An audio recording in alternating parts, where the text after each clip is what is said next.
karena apa? Karena lebih cenderung kita menjadi pemirsa, menjadi penonton. Nonton YouTube kebanyakan yang kita nonton IG, apalagi TikTok, mari kita lagi. Banyak kan nonton gitu loh, benar?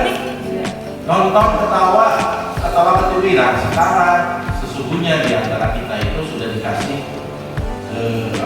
keistimewaan oleh Tuhan ya Pak, oleh Allah, mata kita untuk merekam semua peristiwa, telinga kita untuk mendengar, ya kan? Tangan kita untuk menulis, mulut kita untuk berbicara hal yang baik. Nah, jurnalis itu sesungguhnya adalah representasi dari kehidupan yang dituangkan dalam sebuah pemberitaan.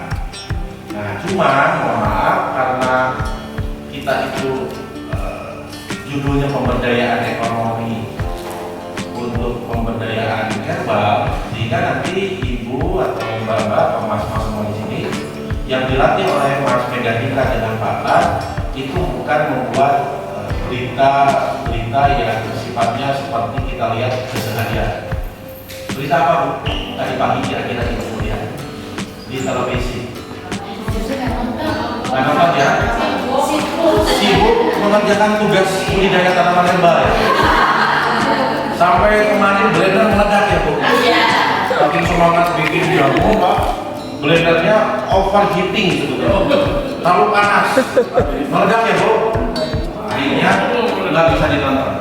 Ada yang nonton tadi televisi sebelum berangkat dan bersolek mungkin? Bener nih. Oh, ya berarti memang kita sibuk pada kehidupan ya. Kalau saya lihat dengan Mas Dika sih tadi di hotel ya, selain sepak bola ya, melihat tayangan artis-artis yang menjual kehidupan biasa tapi jadi luar biasa ya. Padahal kan biasa, urus suami, urus anak, urus istri, suami ya. Artis itu begitu eksis. Nah itu padahal artis itu tayang di media itu adalah hasil settingan dan keinginan artis itu sendiri untuk mengiklankan diri. Nah kalau di WKJ ini yang diiklankan apa? Produk jamunya, bukan industri nanti ya. Ya tapi tetap tokoh-tokoh yang akan dijadikan. Ibu? Umudiah Antri, SKM, sebagai kepala UPTD WKJ Kabupaten. Oke Bu, ini boleh diceritakan ini kegiatan apa Bu hari ini Bu? Ini adalah kegiatan kemitraan pelatihan pemberdayaan dan kemitraan budidaya tanaman herbal, khususnya di masyarakat Kalibatu. Tujuannya apa Bu ini Bu? Tujuannya adalah untuk pemberdayaan masyarakat yang ada di sekitar wilayah Kalibatu. Nah, karena untuk keberadaan WKJ sendiri itu kan berkaitan erat dengan kegiatan-kegiatan ataupun pemberdayaan yang ada untuk masyarakat yang ada di wilayah Kabupaten Tegal, khususnya di Kalibatu. Nah itu di WKJ sendiri itu mempunyai kegiatan untuk dari hasil panen itu dari hasil panen petani, kemudian kita olah di pengolahan pusat pasca panen pusat pengolahan pasca panen, kemudian hasilnya berupa simplisia, berupa hasil inovasinya itu digunakan sendiri di pelayanan kesehatan tradisional. Jadi ini merupakan kegiatan yang dinanti, yang ditunggu-tunggu oleh masyarakat sekitar. Karena apa? Karena ya bisa memberdayakan masyarakat yang ada dari perekonomiannya, kemudian tingkat kesehatan masyarakatnya. Karena baru mengetahui bahwa tanaman herbal, tanaman obat yang ada di sekitar kita itu sangat bermanfaat untuk kesehatan. Oke. Ya. Terus selama ini kendalanya apa sih Bu untuk memasyarakatkan jamu atau mempromosikan jamu di masyarakat, apa kendalanya Ibu hadapi Bu? Ya memang secara keseluruhan masyarakat kita itu lebih cenderung untuk praktis, terus rasanya harus enak gitu kan. Nah jadi ini untuk era milenial ini kurang diminati. Nah sehingga mudah dengan pelatihan ini kita bisa mengubah image jamu sendiri itu menjadi lebih enak rasanya, kemudian lebih praktis, barangkali dikemas dalam satu kemasan yang memang mudah untuk dikonsumsi. Jadi lebih membutuhkan ke praktis dan rasa ya. yang mungkin barangkali selama ini yang lebih diminati adalah produk-produk dari luar. Nah ini kita berusaha pengen mengimbangi atau mengalihkan posisi supaya bagaimana caranya untuk jamu itu bisa lebih dikenal dan diminati masyarakat. Oke. Yang dikembangkan di WKC ini ada berapa jenis tanaman herbal, Bu? Itu keseluruhan ada sekitar 300-an jenis, tetapi yang hanya kita bisa budidayakan itu sekitar 92 sampai 100. Ya, itu yang kita butuhkan selama untuk pelayanan di Kestratnya sendiri. Oke, ya. Bu, berarti emang ini teman-teman di masyarakat mau didorong besoknya untuk menanam toga juga, Bu ya? Atau gimana? Betul. Jadi dengan kemitraan dengan Busut, kegiatan semacam ini diikuti peserta ya dari BKK, dari WKC sendiri dan dari kelompok wanita tani. Sangat antusias karena nanti di rumah masing-masing itu ditekankan atau karena sudah mengetahui bahwa tanaman herbal itu sangat bermanfaat sehingga nanti di rumah akan mengembangkan itu dan akan memanfaatkannya. Siap.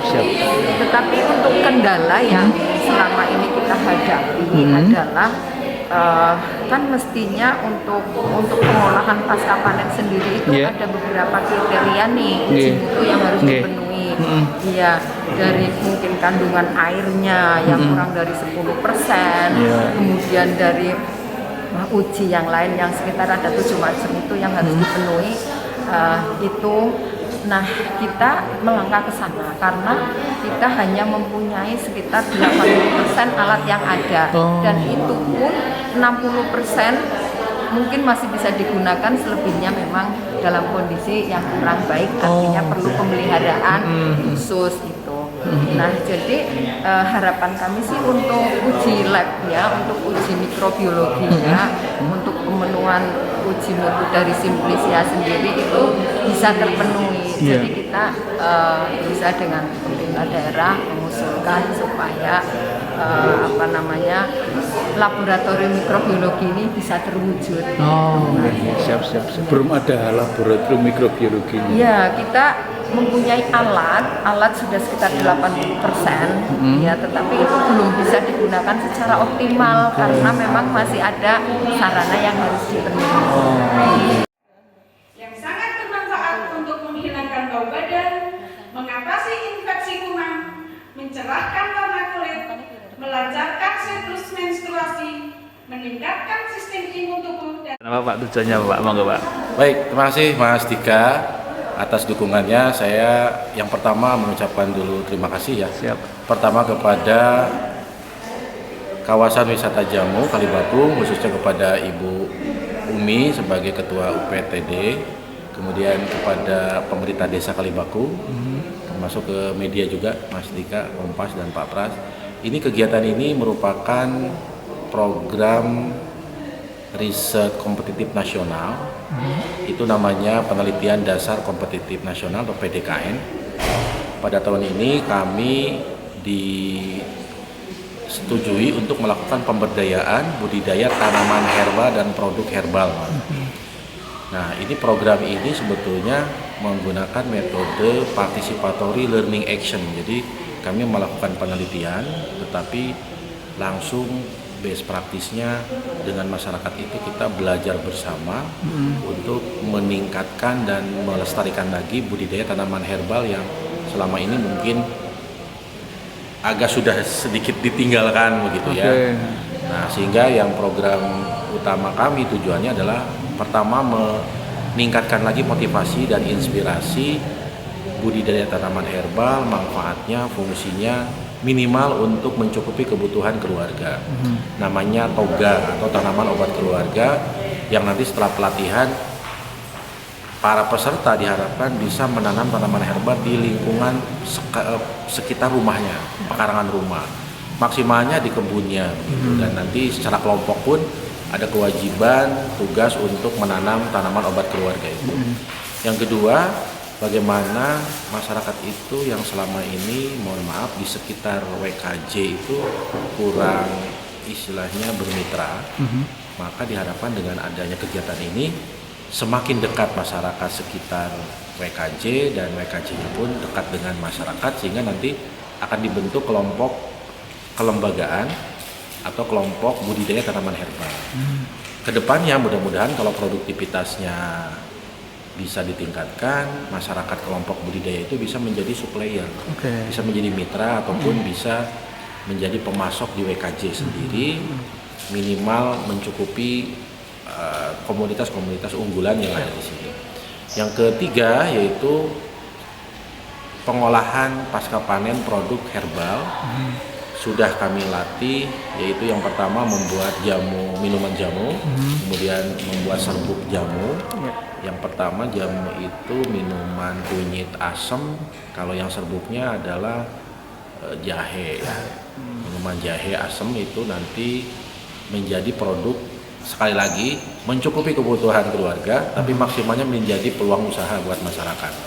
Yang kedua, membuat sabun berbasis herbal, yaitu aroma dan pewarnanya kita menggunakan herbal. Yang ketiga, kemarin sudah dilakukan pelatihan tentang bagaimana varian lain ya, membuat permen dari herbal. Dan terakhir, ini kami mengucapkan sekali lagi terima kasih ke Mas Megandika dan Pak Prasetyo dari media. Masyarakat itu setelah punya produk, punya potensi alam yang untuk wisata, itu dilatih bagaimana cara membuat sebuah pemberitaan produk dan wisata untuk promosi pemasaran. Jadi untuk tahun ini targetnya kita membentuk dulu, meningkatkan motivasi dan inspirasi, membentuk kelompok budidaya tanaman dan produknya. Nanti ke depan kalau ini berhasil begitu, dan mudah-mudahan memang didukung oleh semua pihak, tahun depan kita akan meningkatkan produktivitas produksi herbalnya dan pasca panennya, standarisasinya, sampai memang layak untuk dijual ke pasaran. Mungkin begitu Mas Dika. Berapa tahun Pak ini Pak program ini rencananya? Ini kalau menurut kontraknya memang multi years ya, 3 tahun. 3 tahun ya. Mudah-mudahan saja ketika Monep tahun pertama ini sesuai target, nanti tahun kedua kita juga melakukan ini, dan tahun ketiga, dan ini sudah dapat dukungan dari Kepala WKJ Kalibaku, Ibu Umi, dan Pak Kepala Desa ya, Pak Mujiono, bahwa hasil pelatihan dari unsur dari program PDKN ini itu akan ditindaklanjuti lagi di kegiatan-kegiatan masyarakat, baik oleh Posyandu, PKK, menjadi sebuah kegiatan yang berkelanjutan. Mudah-mudahan ini menjadi kerja bersama, kerja bareng untuk melestarikan dan meningkatkan budidaya dan produk tanaman herba yang merupakan lokal wisdom atau kearifan lokal yang harus kita wariskan terus-menerus gitu ya, kita pergunakan. Oke, mantap Pak. Ini total peserta berapa Pak yang ikut ibu-ibunya? Peserta itu totalnya ada 25. Itu dari WKJ-nya ada 5, dari masyarakat itu ada 17, sisanya dari unsur begitu ya. Sekitar antara 25 sampai 27 gitu ya. Untuk kegiatan ini. Mudah-mudahan dari 27 orang ini menjadi penggerak di kelompok-kelompok untuk ditindaklanjuti kembali. Siap. Oke. Betul Pak Adi. Sukses ya Pak ya. Terima kasih.